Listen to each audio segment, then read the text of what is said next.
ऋषभ पंत को बड़ भूल जो केकेआर दल गर्जिला तो मैच नंबर 16 रे दिल्ली कैपिटल्स फसीगला। तो दिल्ली कैपिटल्स आगे 273 रन टार्गेट अच्छी। केकेआर दल प्रथम बैटिंग कर धुआंधार इनिंग्स खेला।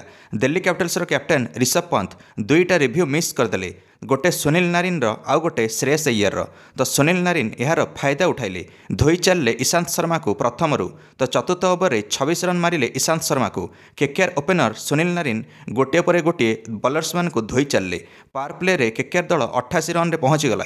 जेबेर गौतम गंभीर पुनर्बार केकेआर को फेरी मेंटर अथवा कोच रूप से सुनील नारिन को ओपनिंग कराऊँगी सेबेरू। से आज सुनील नारिन भाईजाग बर्षिले 39 बॉल 85 रन धुआंधार इनिंग्स खेलिले, 7टा छक्का 7टा चौका सहित।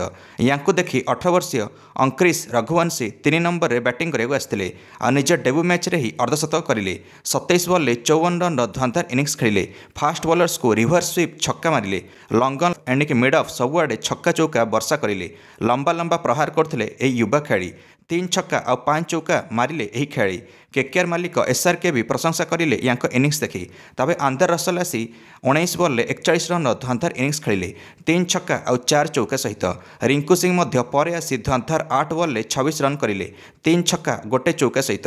एणिकी केकेआर दल स्कोर पहुंचीगला 272 रन 7 विकेट हराई निर्धारित 20 ओवर में। यह IPL द्वितीय सर्वाधिक स्कोर प्रथम बैटिंग करी। दिल्ली कैपिटल्स आगे 273 रन विशालकाय टार्गेट अच्छी। केकेआर दल जितवा संभावना अधिक लगुच।